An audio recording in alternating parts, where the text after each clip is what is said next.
I want you to imagine a life that looks perfect on the outside but hides cracks you can't see at first. That was my life. My name is Daniel, and for 15 years, I believed I had the perfect marriage. It's the kind of life that makes other people jealous. A beautiful wife. 2 kids who smiled all the time. A house in a quiet neighborhood. Stable jobs. Not rich. Not poor. Comfortable.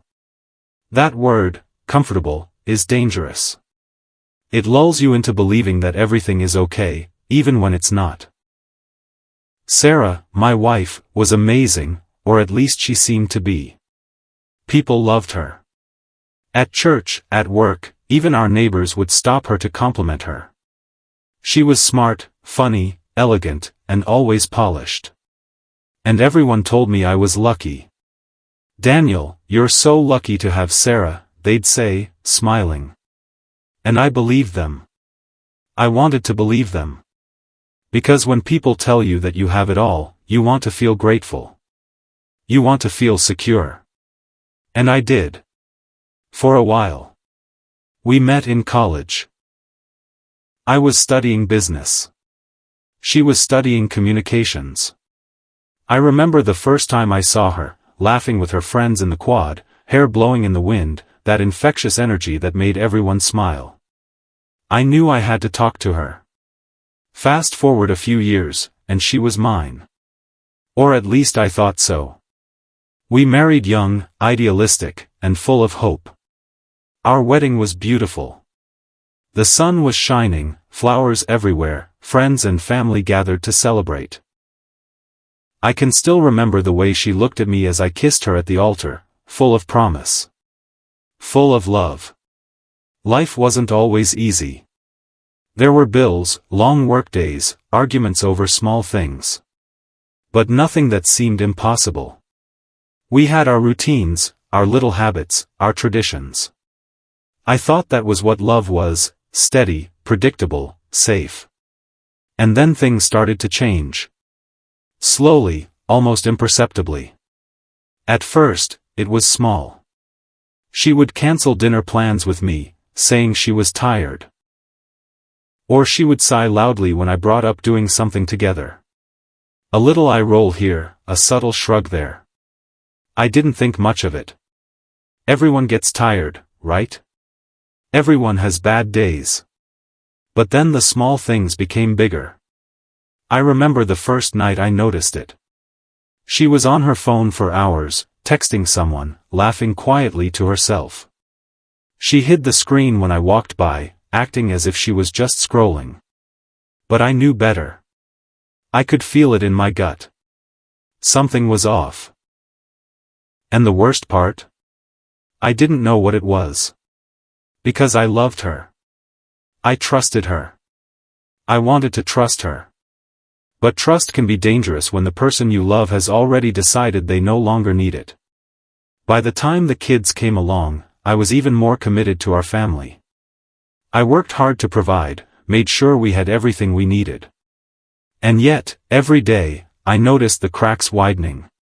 Her smiles became fewer. Her laughter, quieter. Our conversations, shorter. I remember one evening, trying to talk to her after dinner. I said, "Sarah, is everything okay? You've been distant lately." She looked at me, eyes cold, and replied, "I'm just tired, Daniel. Stop overthinking everything." I nodded. I forced a smile. But that night, I couldn't sleep. I lay in bed, staring at the ceiling, thinking about what could be wrong. Was it me? Did I do something? I tried to analyze every word, every action, every interaction. But nothing made sense. And that's when I started noticing the patterns. The phone always went with her. The whispers when she thought I wasn't listening. The sudden nights out with friends she never introduced me to. The secret emails she would quickly close when I entered the room. I began to feel like a stranger in my own home. And yet, I stayed. I wanted to believe in her, in us. Because that's what love is supposed to be, right? You forgive. You ignore the small signs. You hope. But hope can blind you. 2 years before everything ended, Sarah changed completely. It wasn't sudden, it was like watching ice melt slowly in the sun. First, she became quieter. Then colder. Then completely detached. At first, I told myself it was stress. Work stress. Family stress. Maybe I wasn't enough. But deep down, I felt the truth creeping in, like a shadow that follows you everywhere. I remember walking into the living room one night. She was sitting on the couch, phone in hand. I asked her how her day was. She looked at me, a blank expression on her face, and said, "Fine." That was it. Just one word. And yet, it hit me harder than anything else. I tried to bring back the old Sarah. I planned a weekend getaway. I cooked her favorite meal.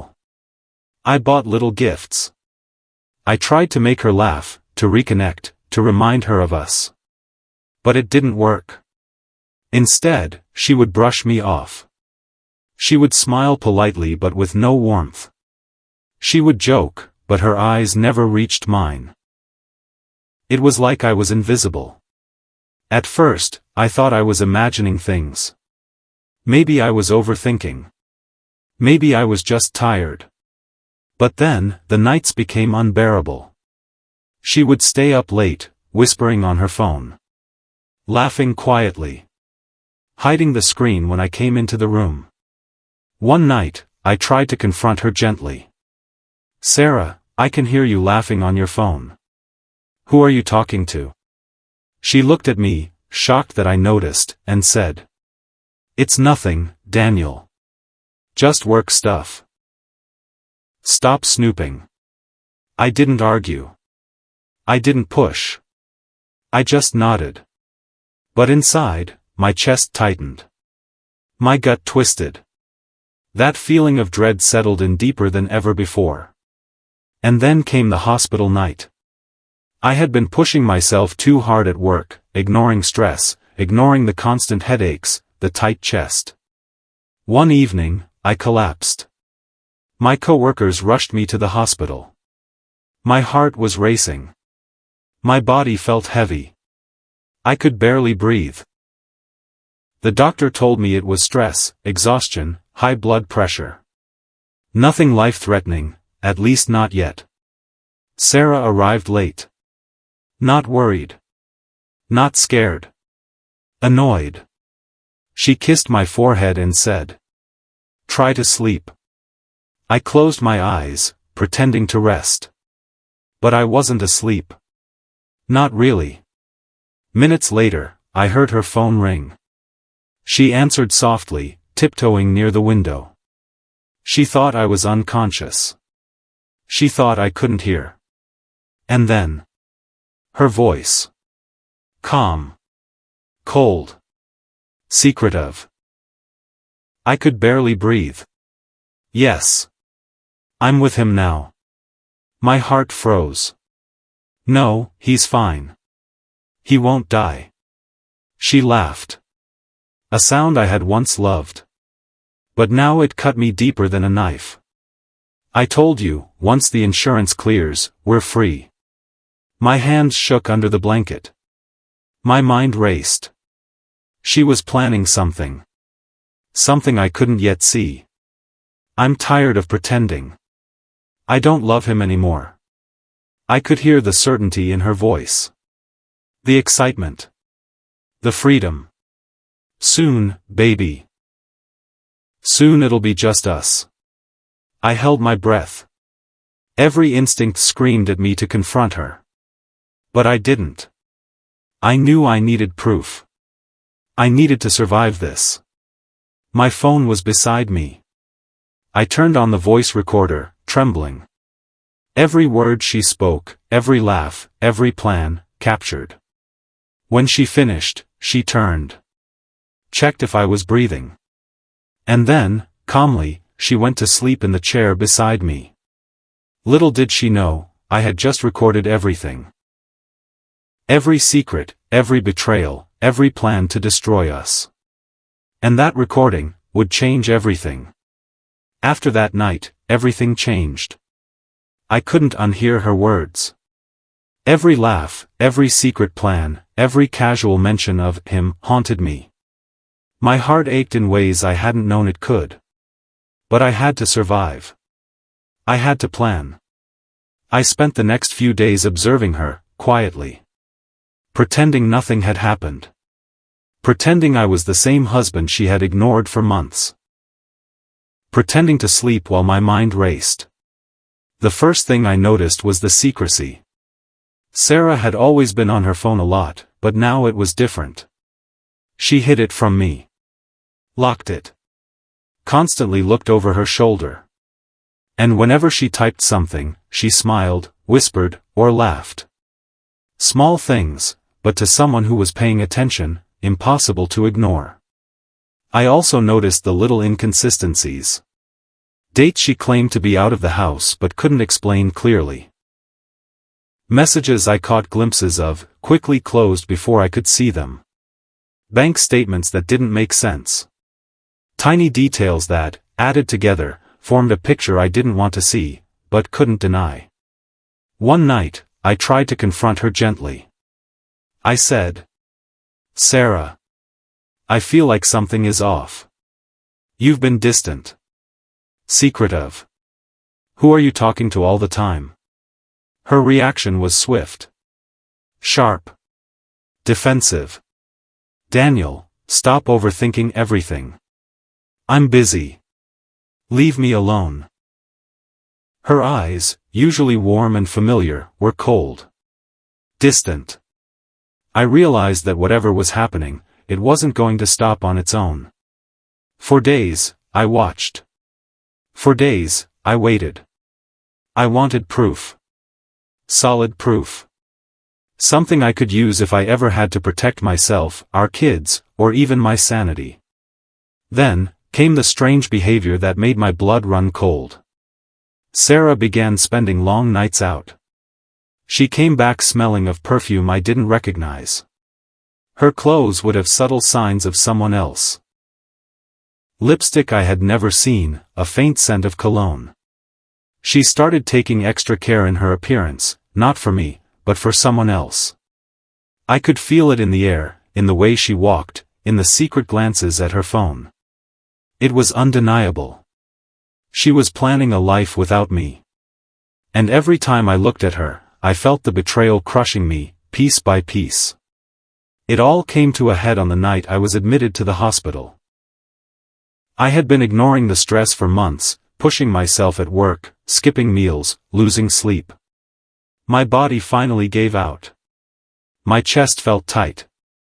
My arms numb. My vision blurred. I collapsed at work and was rushed to the ER.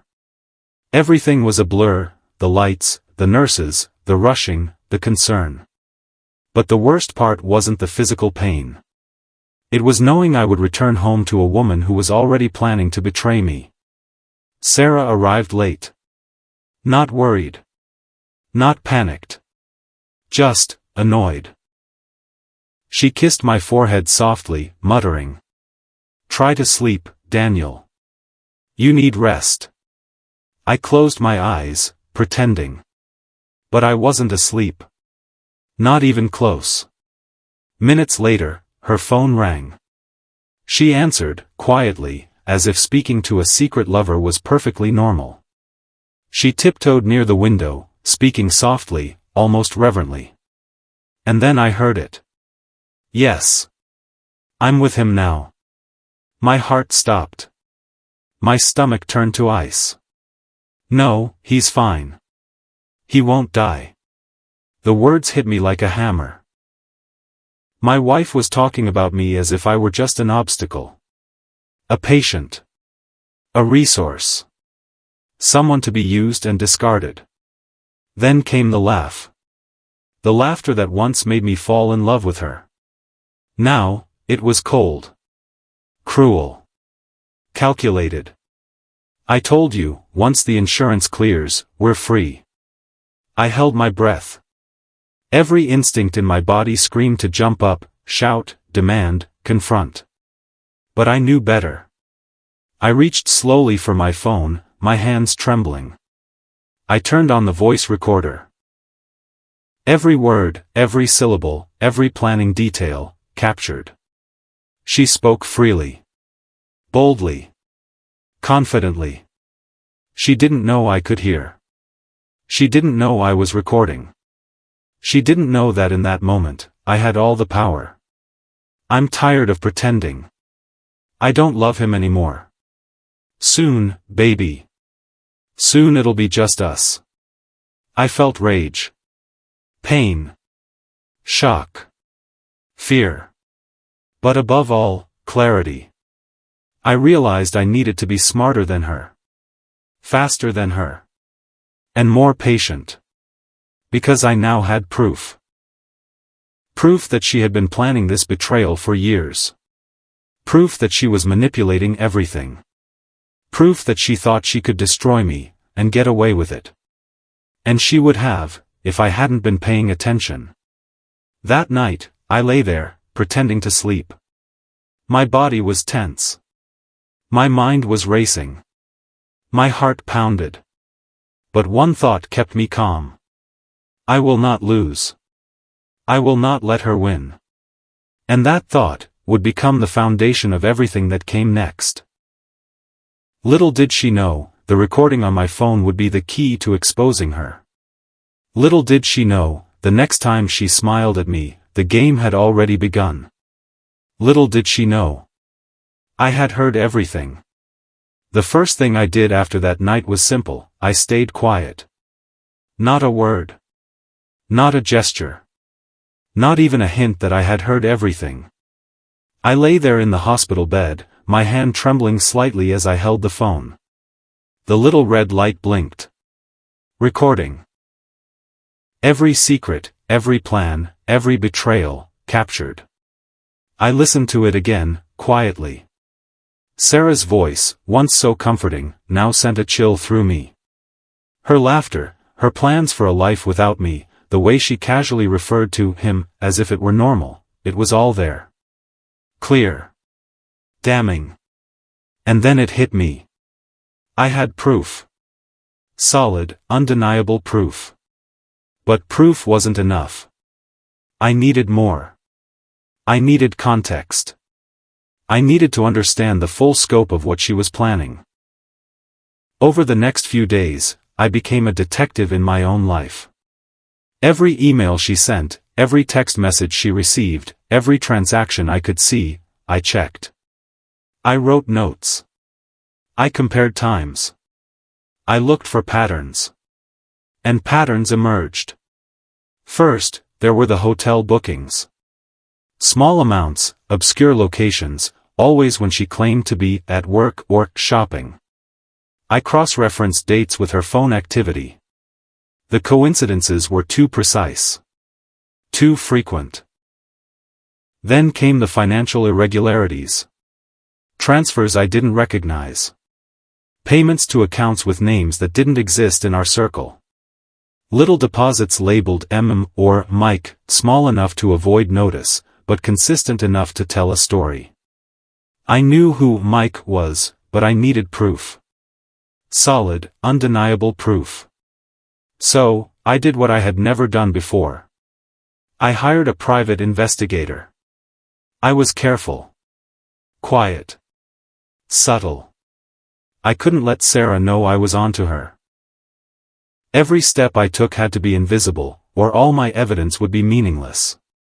The investigator was professional. Methodical. And he confirmed my worst fears. Sarah had been having an affair for 3 years. 3 years. Every lie, every secret, every smile I thought was genuine, it had been fake. And there was more. Insurance policies, increased 6 months ago, all pointing to a financial gain that lined up perfectly with her plan. I felt my world collapse. And yet, I also felt something strange. Power. Because now, I had the truth. And the truth would be my weapon. I knew I couldn't act recklessly. I couldn't confront her. She was clever, manipulative, and dangerous in her own way. One wrong move, and she could destroy me. Or worse, take the kids. So I acted normal. I smiled. I joked. I cooked meals. I kissed her forehead like nothing had happened. I asked about her day. I laughed at her jokes, even when they cut me. She relaxed. She thought she was winning. And that was exactly what I wanted. I started documenting everything. Every interaction. Every message. Every suspicious behavior. I created timelines. I recorded conversations where she spoke freely. I captured screenshots. Bank transfers. Hotel receipts. Even small habits, the way she touched her phone, the way she avoided me when she thought I wasn't watching. It was meticulous. Exhausting. But necessary. Every night, I reviewed the recordings from that fateful hospital night. Every word she said echoed in my head. The confidence in her voice, the certainty in her plans, it made my blood boil. But it also gave me clarity. I knew her patterns. I knew her timing. I knew her weaknesses. And I knew that the key to exposing her wouldn't be anger. It wouldn't be confrontation. It would be strategy. I hired a lawyer discreetly. Someone I could trust completely. I handed over everything. Recordings, emails, bank statements, hotel receipts, timelines. I said nothing about my plan. I just let him study it. Let him understand the scope of her betrayal. His words were chilling. Daniel, she planned this carefully. But so have you now. Timing will be everything. Don't rush it. We built a strategy. Step by step. Slow. Patient. Calculated. Meanwhile, I continued my role. The role of the oblivious husband. The husband she thought was weak, compliant, unaware. I observed her. I learned her routines. Her moods. Her triggers. The subtle signs she gave when she thought she was in control. And I waited. The first real test came one night when she tried to confront me. She leaned over, whispering. Daniel. I feel like something is off. Are you hiding something? I laughed softly, shaking my head. Of course not, Sarah. You know me. Nothing to hide. She believed me. And that night, I realized just how deep my plan had to go. Because the more she believed she was winning, the bigger the reveal would be. Every interaction became a game of chess. Every word I spoke, every gesture I made, calculated to maintain my cover. To keep her relaxed. To let her continue speaking freely. Because I knew this, the more she revealed, the stronger my case would be. The closer I would get to exposing her completely. And little did she know, the recording from that night in the hospital was just the beginning. It was the first thread I would pull, unraveling years of lies, deception, and betrayal. By the end of this plan, everything she thought was safe, her secrets, her confidence, her freedom, would be gone. And I would finally have my revenge. After weeks of careful observation, I realized something critical. Sarah's biggest weakness was her overconfidence. She believed she was untouchable. She believed I was naive, blind, and weak. And she was wrong. I started treating her exactly as she expected me to, oblivious, compliant, even slightly foolish at times. I smiled at her jokes, no matter how cutting they were. I complimented her looks, praised her cooking, and acted as if everything she said and did went unnoticed. This became my mask. My armor. The key was subtlety. Every smile, every laugh, every casual comment had to be perfectly timed. Not too much, not too little. I had to appear vulnerable, approachable, human. She started relaxing even more. She would laugh freely in my presence. Talk on the phone carelessly. Assume I didn't notice. That was exactly what I wanted. I remember one particular night. She came home, late, looking flawless. Perfume, hair done, clothes perfectly arranged. She tossed her bag onto the couch and smiled at me like I was nothing but a minor inconvenience in her evening. Long day, huh? I said, smiling faintly. You have no idea, she replied, letting a little laugh escape. She didn't know I had been tracking her every movement. Every hotel, every restaurant, every dinner. I had logs. Screenshots. Bank statements. Conversations recorded. Everything. Her laughter, carefree, filled the house. And with every chuckle, my plan grew stronger. Every moment she assumed she was winning, I was winning more. I started leaving small, accidental, clues around the house, nothing incriminating, just subtle reminders that I was paying attention. A note slightly visible on the counter. A folder left open on my laptop. A comment that made her pause mid-sentence. She didn't realize it, but each small gesture chipped away at her sense of invincibility. Each day, she became a little more careless. And that carelessness would be her undoing. Every evening, after the kids were asleep, would retreat to my study. A small room with a desk, a lamp, and my computer. Here, I meticulously pieced together everything I had collected. Emails, phone records, bank statements, hotel receipts, all organized into timelines. I noticed patterns. Every weekend, she met Mike in different cities. Every third Friday, a transfer went to an unknown account. Every month, a specific hotel chain was booked in secret. I wrote notes. Connected dots. Created spreadsheets.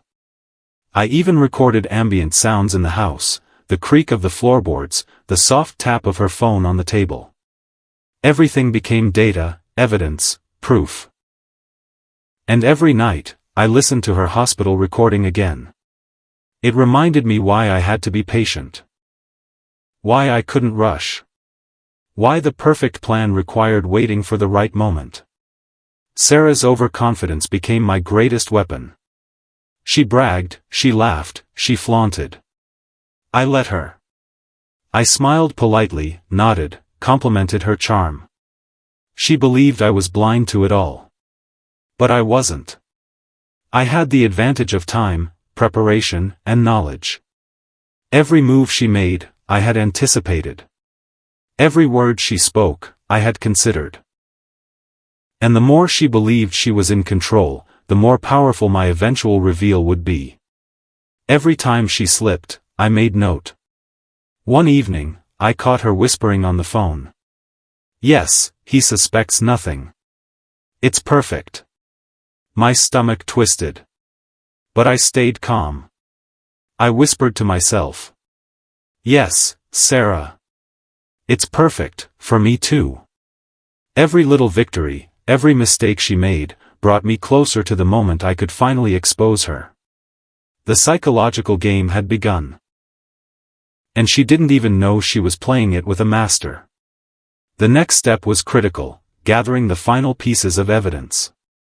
I needed more than just recordings and patterns.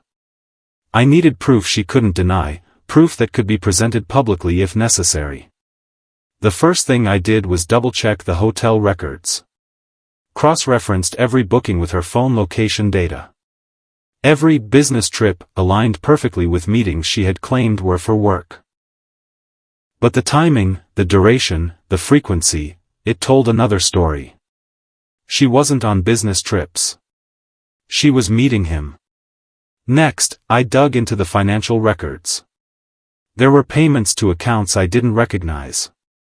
I traced them, carefully, making sure nothing would be flagged or suspicious in my own actions. I discovered a small account in her name, but with a secondary beneficiary named Mike. It was hidden well. But it existed. And it confirmed everything. I also checked social media. Nothing direct, nothing obvious. But subtle hints. Photos taken at the same hotel. Check-ins that didn't match her stated locations. Likes and comments from someone with a fake profile name, always the same pattern. Then came the big moment. I obtained access to one of the communications apps she used secretly. Messages were encrypted, but I had ways to see metadata. Dates, times, lengths of conversations. Even without reading the content, I knew which messages were sent to him, which were sent to me, which were deleted. Everything pointed to the same conclusion: years of planning, carefully hidden, meticulously executed. And the final piece? The life insurance policy she had increased 6 months ago. The payout aligned perfectly with her plan. Her confidence that she would benefit financially from my potential demise became clear. With all this in hand, I contacted my lawyer. Every piece of evidence was organized, logged, and ready for court. The recordings, the hotel receipts, the financial transfers, the phone records, the metadata, it was all there. And I didn't stop there. I even made subtle recordings of her daily conversations, her casual mentions of plans, her bragging to friends about freedom after he's out of the way. Every piece of evidence added another layer to the case. And each layer made my eventual reveal unstoppable.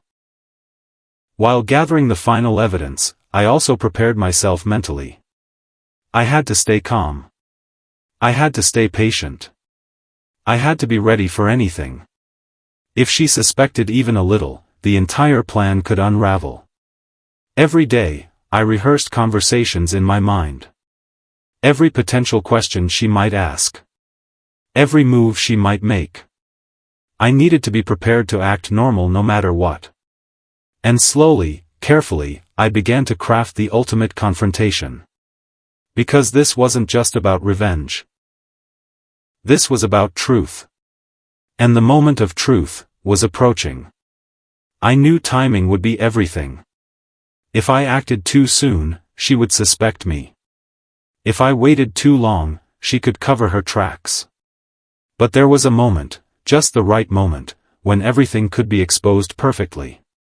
I created the perfect setup, a renewal of vows ceremony. A small gathering of friends, family, and colleagues. Nothing too flashy, just enough to give her confidence that she was in control and that I was nothing more than the oblivious husband she had been mocking for months. I invited everyone. The kids were excited. Friends smiled at the thought of celebrating love. And Sarah, she beamed. She thought it was perfect. She thought it was her victory. The ceremony was set for a Saturday evening. The venue, a rented hall with soft lights, white flowers, and classical music in the background. Candles flickered along the aisles. Everything looked romantic. I walked in first, as if nothing had changed, greeting guests warmly, smiling, hugging friends. Every step, every movement, perfectly measured. She arrived last, glowing in a white dress, hair perfect, perfume lingering. She scanned the room, her eyes meeting mine for a fleeting second. A little smile crossed her face, a confident smile. She had no idea. I knew she expected me to be clueless. To be happy, to play along, to pretend that I hadn't uncovered her lies. And I did. Every word, every gesture, every smile was perfect deception. As the ceremony began, I stood at the altar, the guests seated, waiting for her to approach. My heart was calm, my breathing measured, but inside, anticipation roared. This was the stage. The moment where years of betrayal would finally unravel. Before she reached the altar, I whispered to the officiant, a lawyer I had briefed in advance, to start the recording system at exactly the right moment. The officiant nodded, unaware of the exact content he was about to unleash, only knowing it was part of a legal strategy. I had also placed speakers in the back of the hall, hidden from view. The plan was simple: play Sarah's own words back to her, to everyone, at the most shocking moment. I watched her confidence grow. She was walking toward me, radiant, completely unaware that I had recorded her plotting and laughing about destroying me, about my potential death, about freedom. She had no clue what was coming. Every smile she gave, every glance she threw my way, fueled my anticipation. This was it. The perfect trap. The ceremony began as planned. The officiant spoke softly about love, about family, about commitment. Sarah smiled, laughing lightly at my whispered jokes. She didn't suspect a thing. And then, it happened. I cleared my throat. The room went quiet. The officiant looked at me curiously. "Before we proceed," I said calmly, "there's something I need to share." A hush fell over the room. Guests leaned forward, puzzled. My voice was steady, measured, each word deliberate. For years, I thought I knew everything about my life. About my marriage. About the woman I trusted the most. I pressed the button. Her own voice echoed through the hall, crisp, clear, unmistakable. "Yes. I'm with him now. He suspects nothing. It's perfect. I don't love him anymore. Once the insurance clears, we're free. Soon, baby, soon it'll be just us." Gasps filled the room. Mouths opened, eyes widened. Some guests covered their faces. Others whispered. A few stood frozen, unable to believe what they were hearing. Sarah froze. Her smile vanished. Her eyes went wide. Her face turned pale. She stumbled. Words caught in her throat. "Daniel, what is this?" I stepped forward, holding the microphone firmly. "This, Sarah, is your truth. Your words. Your plan. Played back for everyone to hear." The room erupted in murmurs. Some people cried. Some looked horrified. The kids didn't understand everything, but they sensed the tension, the sudden change. "Daniel, you can't, this is a mistake." But it wasn't a mistake. I pressed another button. More clips played. Messages she had sent bragging to friends, detailing plans to manipulate finances, her casual dismissal of our marriage, her excitement over her secret lover. She tried to interrupt. Tried to grab the phone. Tried to deny. But everyone had heard. Everyone knew. Mike, the man she had been seeing, tried to make a move. The security I had arranged quickly blocked him. The police I had discreetly alerted were waiting at the hall side entrance. Sarah sank into a chair, her hands covering her face. "No, no. Daniel, please." Her voice cracked. Tears streamed down her face. I remained calm, my voice steady. "You were planning my life without me. Destroying our family. Betraying the ones you promised to love. Now, the world knows. The truth is here." The guests looked at her with shock, disbelief, and some even with anger. Friends she had trusted turned away, their faces pale. Family members whispered to each other, shaken. And as she sat there, broken, I realized something: the power had shifted. For years, she had controlled, manipulated, and lied. For years, she had thought she was untouchable. Now, she had no control. And I had everything. The first phase of the revelation was complete. The trap had worked perfectly. Little did she know, the story wasn't over. The ultimate legal consequences, the exposure of hidden finances, and the full scope of her betrayal were all next. This was just the beginning. The moment the recordings played, I could see her confidence shatter. Her posture crumpled, her hands flew to her face, and her perfectly controlled composure vanished like smoke in the wind. "No. Daniel, you don't understand." Her voice cracked, trembling. Tears streamed down her cheeks as the guests stared, frozen. The woman who had once controlled our home, manipulated my life, and smiled at her deception now sat exposed in front of everyone. I watched, calm, steady, like a general surveying a battlefield. This was what years of manipulation had led to, and finally, the truth had taken its revenge. Some guests whispered in shock, others gasped audibly. Friends who had attended her parties, laughed at her jokes, admired her elegance, they were all witnesses now to her betrayal. "Daniel, please, you can't." "I can," I said, voice steady, unwavering. "You were planning our lives without me. Betraying me. Betraying the family. Betraying our kids. Now everyone knows." Sarah looked around, panicked, realizing that her web of lies was collapsing. She tried to speak, but every word she said sounded weaker, smaller.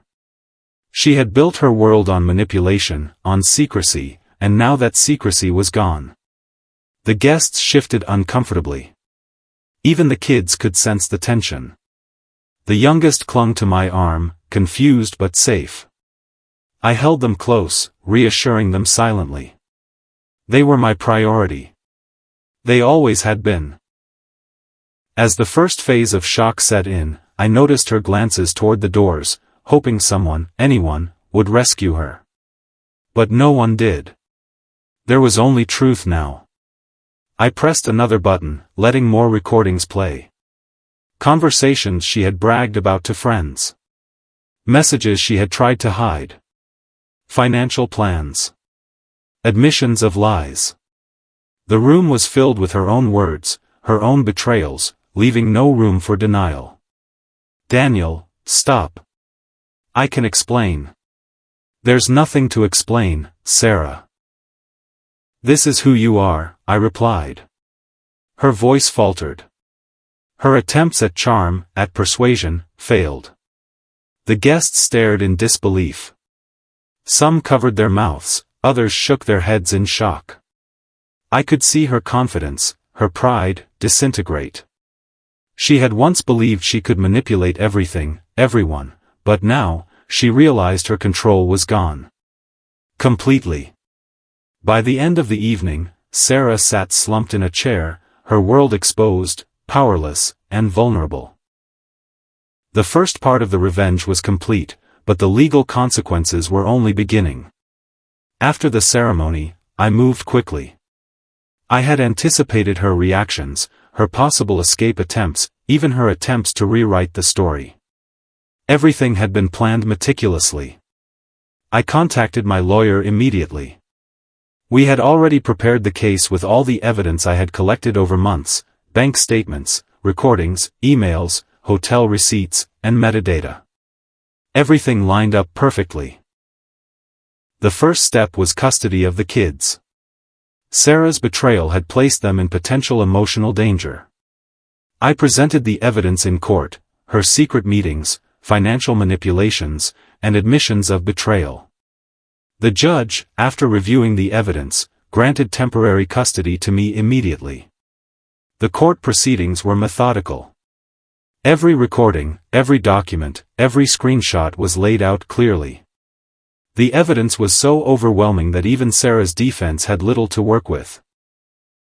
"Your Honor, as you can see, these actions demonstrate a consistent pattern of deception and manipulation," my lawyer said. "My client, Daniel, has acted responsibly, documented meticulously, and is seeking to protect his children and his life from further harm." Sarah's attorney tried to object, to claim privacy violations, to say that some evidence was coincidental. But the recordings, her own words, were indisputable. Every line she had spoken, every text she had sent, told the story herself. "This is not about revenge," I said calmly in court. "This is about truth. About protection. About the family I've fought to keep together." The judge nodded, acknowledging the weight of the evidence. It was a turning point. Next came the financial fallout. Insurance policies, hidden accounts, and undisclosed assets had been part of her plan to benefit from my misfortune. With my lawyer's help, we froze accounts, redirected funds, and ensured that she could not profit from her betrayal. The court recognized the deliberate deception and awarded me control over the joint accounts and assets. Sarah's plan to gain financially had failed. The court finds that the actions of the defendant were premeditated and intended to deceive and manipulate, the judge said.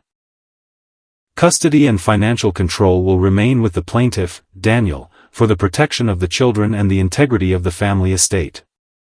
The relief was overwhelming. Years of betrayal, lies, and manipulation were finally met with justice. The kids were safe. The truth was revealed. The lies were exposed. And Sarah, once confident, smug, untouchable, was powerless. I didn't gloat. I didn't celebrate. I simply felt a profound sense of relief. My family was safe. My children were safe. And I had finally reclaimed control over my life. I took a moment alone, reflecting on everything. The betrayal had been painful. Crushing at times. But the careful planning, the patience, the documentation, and the psychological strategy had allowed me not just to survive, but to reclaim my life. And slowly, I realized something important. Revenge was not just about exposing her. It was about protecting the people I loved, securing justice, and reclaiming my peace of mind. By the end of this chapter, Sarah's lies had been exposed. The legal system had acknowledged the truth.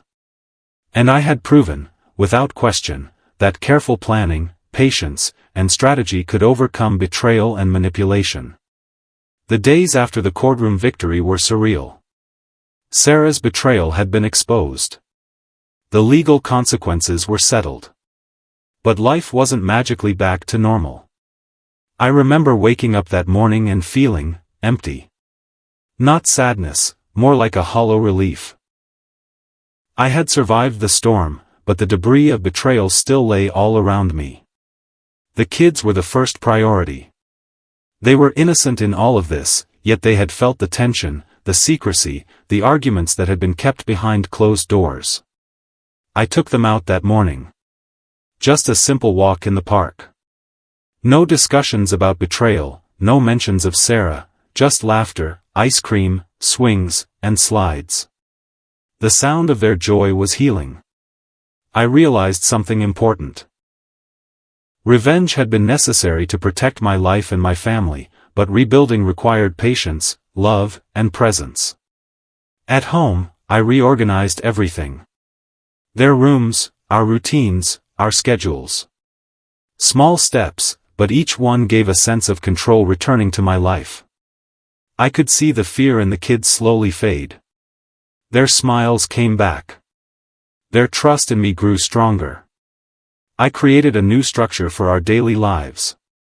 Morning started with breakfast together. Homework and schoolwork were closely monitored, but gently, so the kids felt supported, not pressured.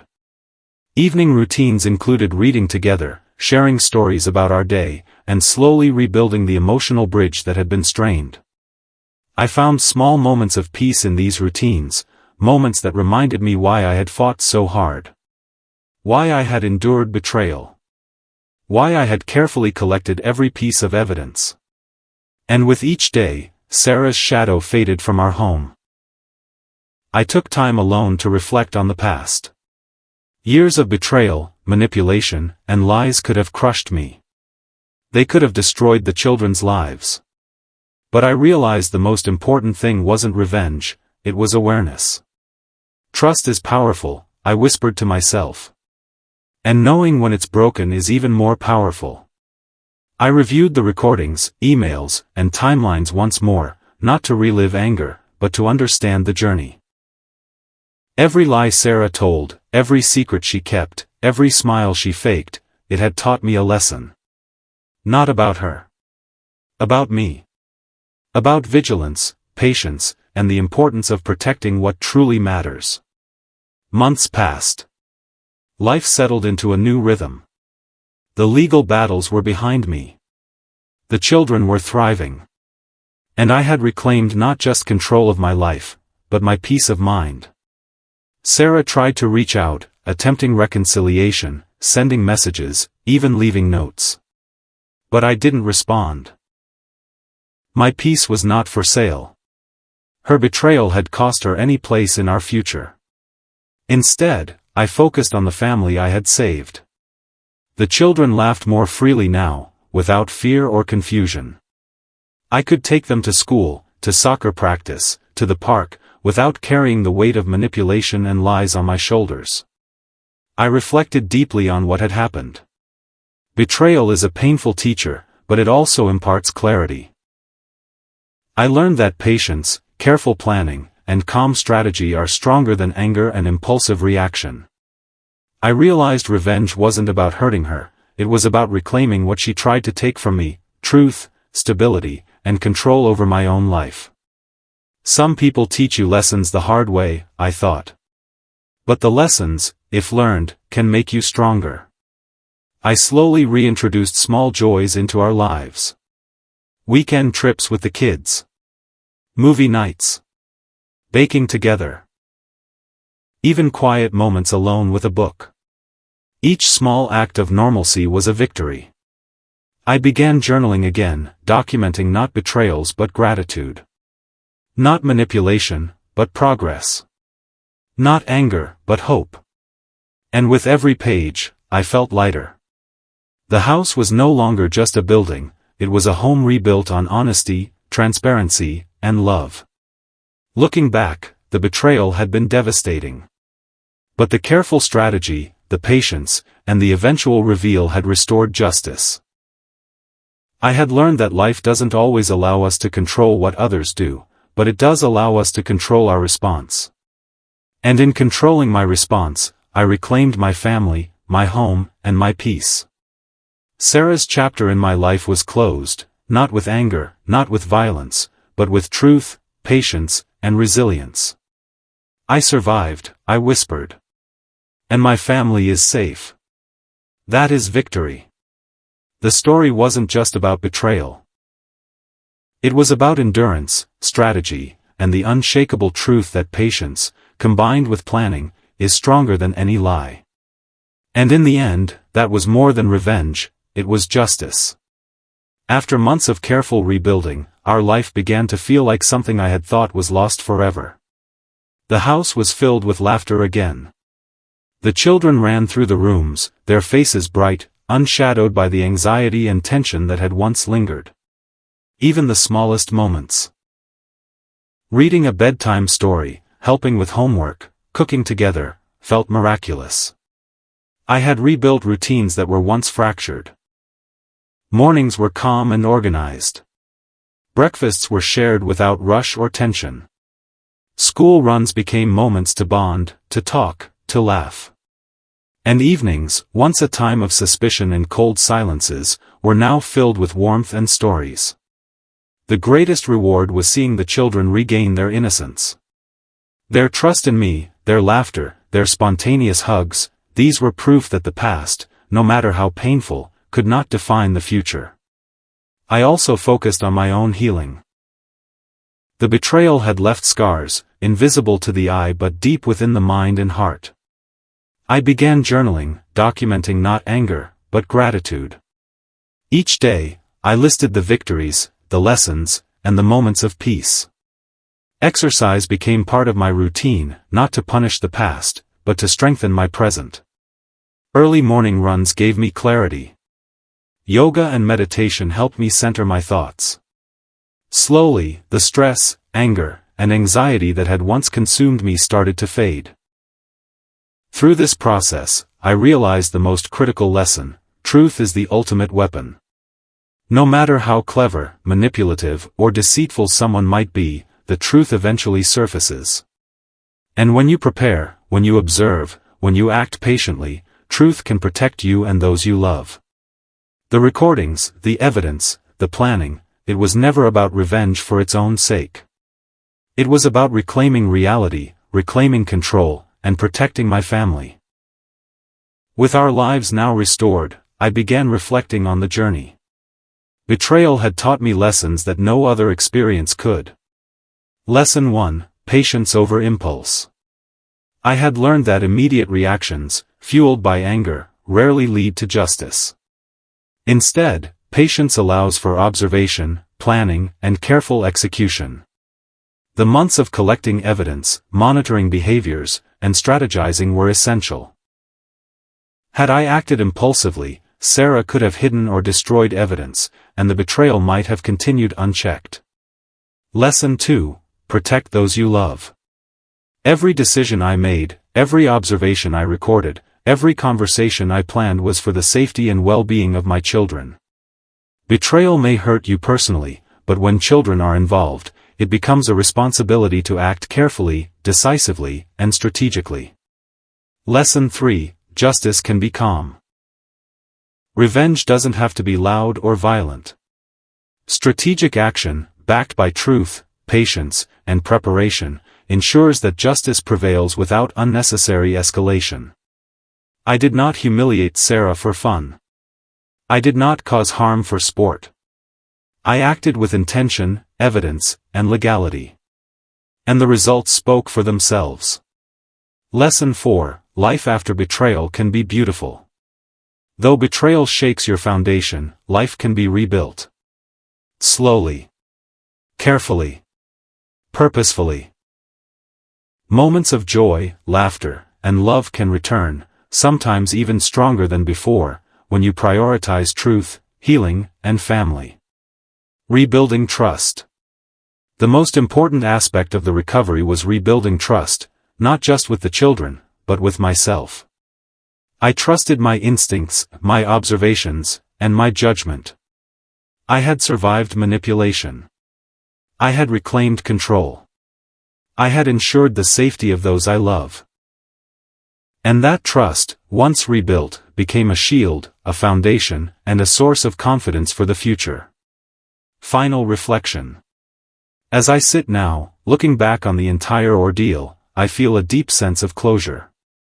The betrayal, the lies, the secret plotting, they no longer control my life. The lessons, the planning, and the patience have returned my family to safety and my life to peace. Betrayal is painful, but strategy, truth, and patience transform pain into power. I survived, I whisper. I protected my family. I reclaimed my life. And that is the ultimate victory. The story ends not with anger, but with justice. Not with chaos, but with peace. Not with revenge for its own sake, but with closure and a lesson for anyone who might face betrayal. Months had passed since the public exposure of Sarah's betrayal. She had tried to regain control, sending messages, apologies, and pleas, but I ignored every attempt. My focus was my children, my family, and my peace. Yet, there remained one final act. One last confrontation to close the chapter completely. I arranged a formal meeting, not in court, not with lawyers, but privately, with witnesses I trusted.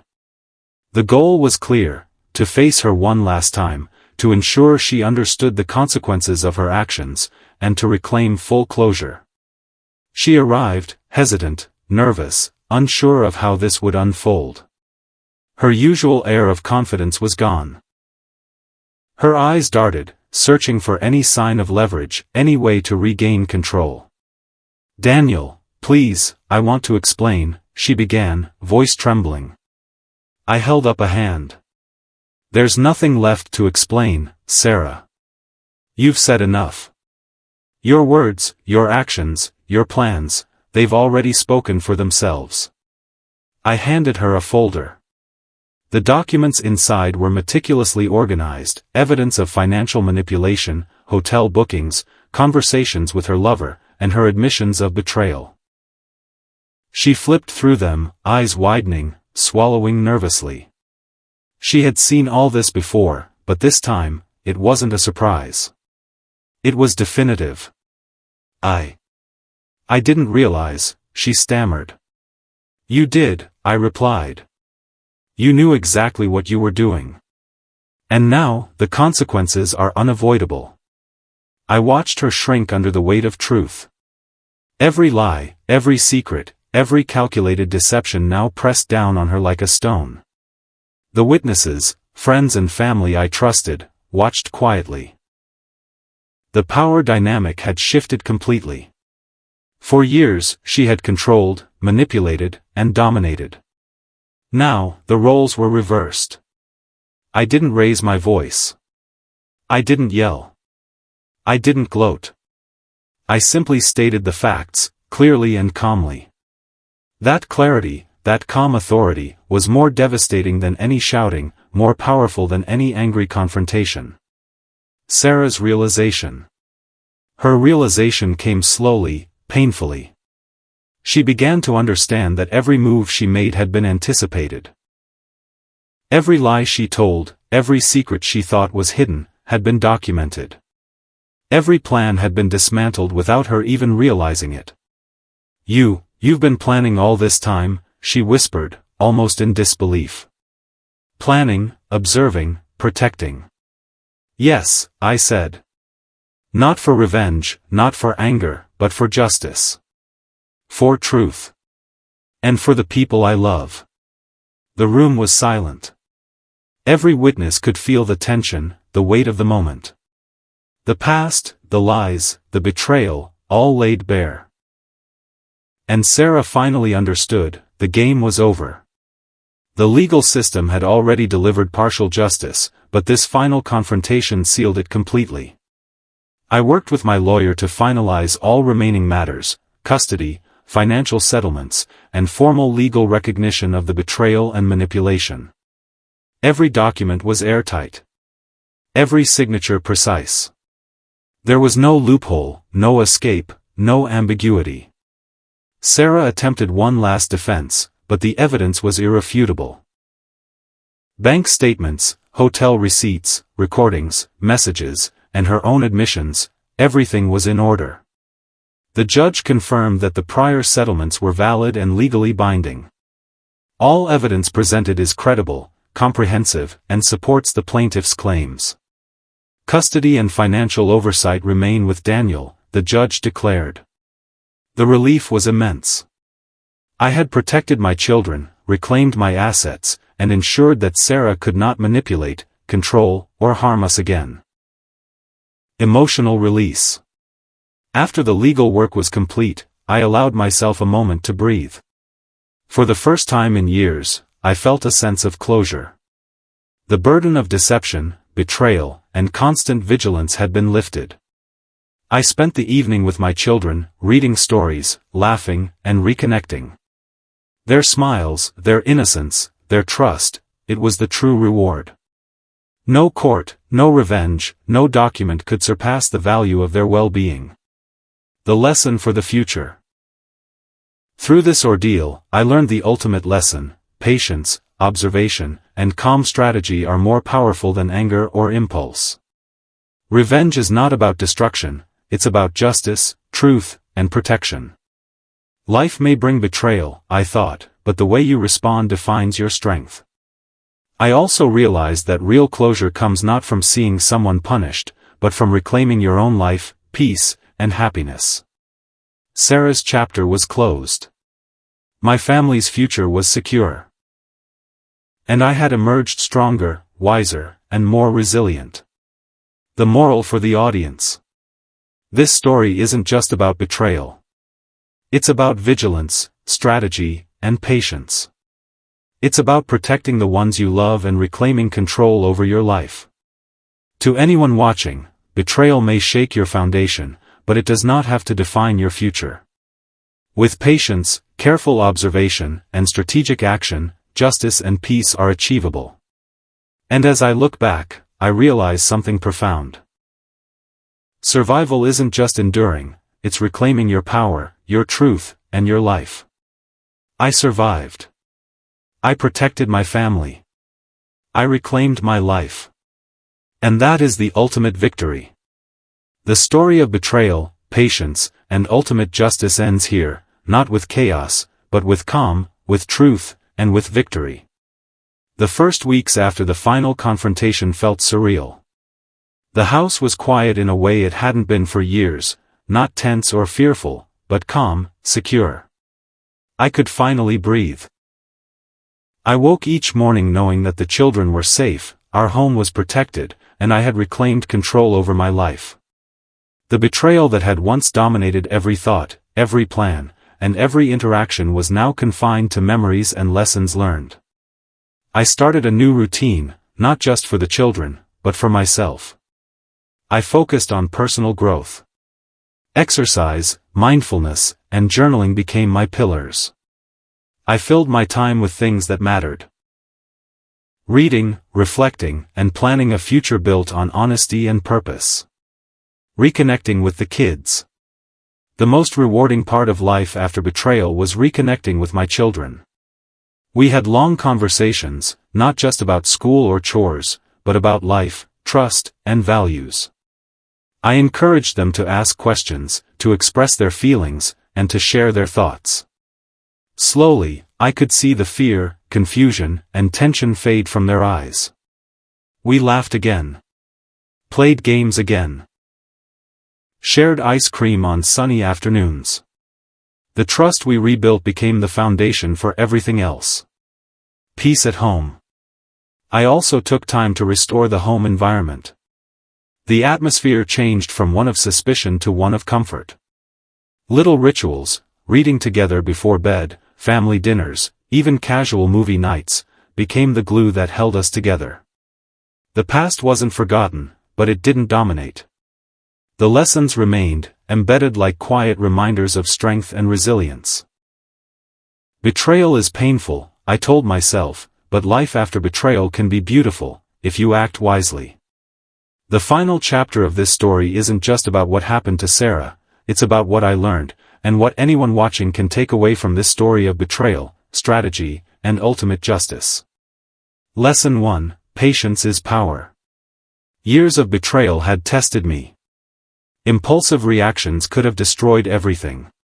But patience allowed me to observe, collect evidence, and plan carefully.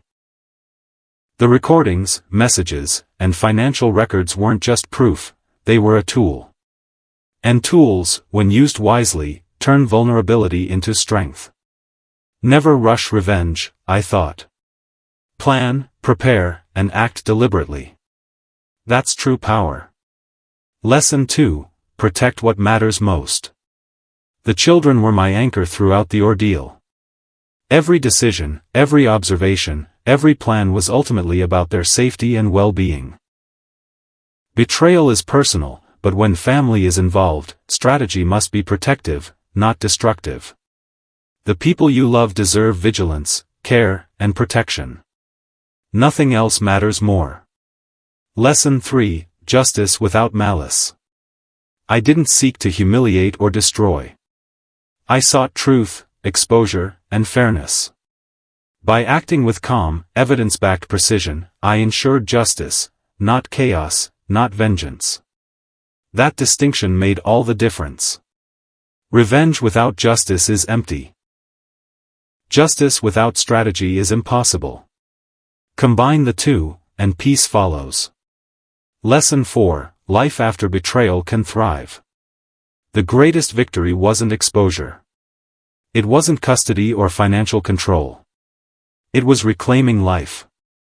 Life after betrayal can be stronger, calmer, and more intentional. Joy, laughter, and trust can return. Bonds with loved ones can grow even stronger than before. The past shapes you, but it doesn't define you. You choose how the story ends.